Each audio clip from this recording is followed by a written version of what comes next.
council knew there were a lot of unknowns about the building, so they engaged Austral Archaeology and the students from Flinders University Archaeology School to try and uncover some of the hidden secrets of the Beresford Arms Inn. Look, I think it's fantastically archaeologically intact. We've got the yard here that hasn't been disturbed. We've got the underfloor deposits in the house. The floorboards haven't been up. Those floor deposits have been sealed in sometime since the 1850s. And we've got a little slice of Adelaide here from 1840 to probably 1860s that we're going to get a very interesting picture of from the archaeological record. Prior to the commencement of the archaeological dig, Bradbrook Constructions were asked to secure the building so that people couldn't get in and out, and also to carefully remove all the floorboards throughout the building so that they could be reused later. That process involved carefully removing them and numbering each board sequentially so that we knew exactly where it had come from.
I suspect we're nearly at the bottom of the deposit here. We're coming down to something quite hard, and given the levels of where the vents are and where the plaster is and all that kind of stuff, and where we're coming across the limestone foundations for the building, I'd say we're back roughly to where it was when they built it.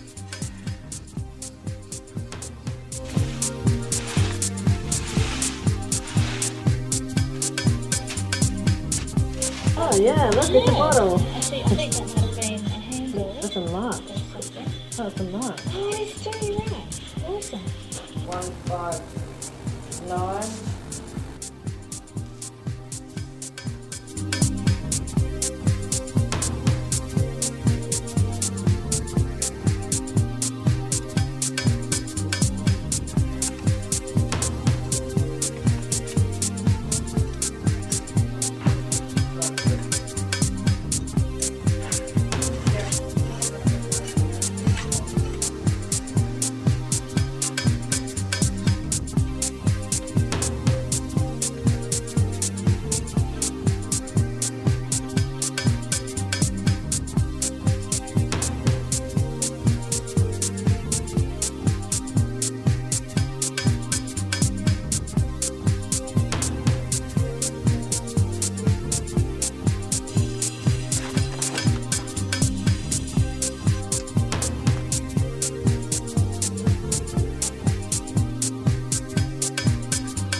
Okay, we're standing in the room with a cellar.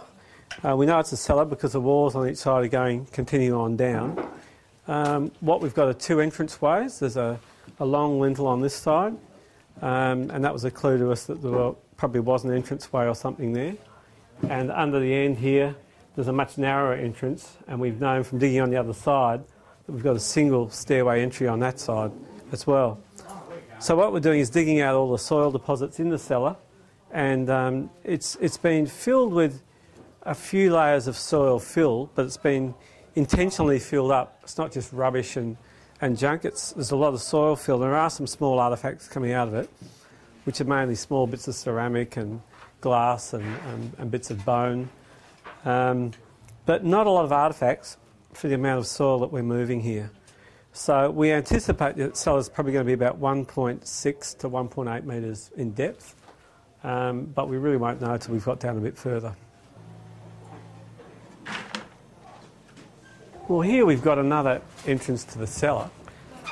We weren't sure. When we chipped some plaster off the wall here, there was a lintel showing through, and we weren't sure what it was for. It was something above it or below it. Maybe a window had been there. So we obviously saw that blocked up brickwork, which is later brickwork, the much harder bricks than the old friable orange ones. And it looks like we've got two walls going down with perhaps steps at this end, which are an entrance to the cellar. And on the other side we can see, we know that room in there is the cellar, so this is obviously an entrance from within the pub to the cellar. And we think this is one of the earliest rooms of the building, as an L-shaped building shown on the early 40s plan. So we think this is one of those rooms, and that was probably the other one, and the cellar was obviously at the back. Well, in room 3 here, this is probably the second phase of development on the site.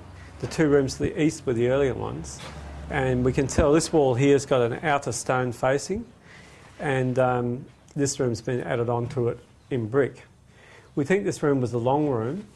This wall behind me is a wall that's been put up later on top of some extant floorboards, and so we know that the floorboards were in situ when the wall was built, and this may in fact be the long room referred to in some of the references that we've seen in the documentary sources.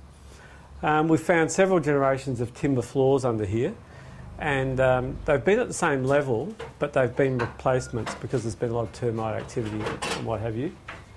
What we found here was there were various deposits of fill under the floorboards, and we took them out individually.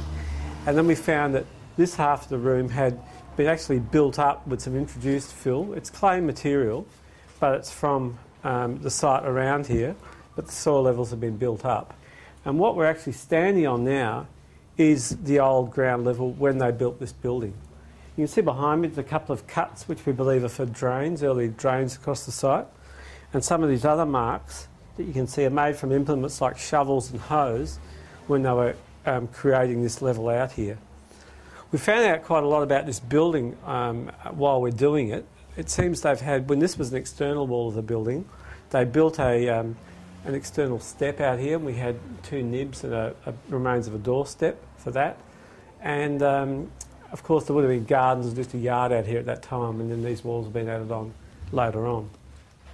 So we're also getting information on the foundations, and we'll dig in a couple of spots to the actual bottom of the foundations so that the architects and engineers have got structural information about whether they need to do underpinning and damp proofing the best way they can do it.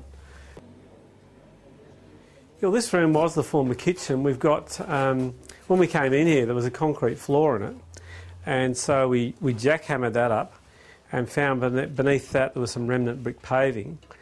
And once we got that off and a bit of levelling fill, we found this edge of what's turned out to be a stairway going down towards the cellar in the room next door.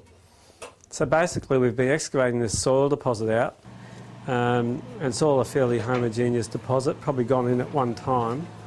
It's similar to the fill that's been dug out in the cellar on the other side, so the whole thing has been filled from this point at that time.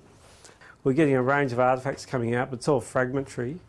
The bricks themselves are fairly early, and a lot of this material in here is early. Just looking at that tray, I can see bottle stoppers and material from about the 1880 period. It's interesting, there was two points of access to the cellar. We're not sure if they were contemporary or this one was added in later, but as we excavate them we should be able to come up with those answers, because we've got this wide entry here, which was maybe for barrels or getting produce in there, and a single access from within the building around the corner. This would have been the best way to access the building before there was even anything built in this part of the site.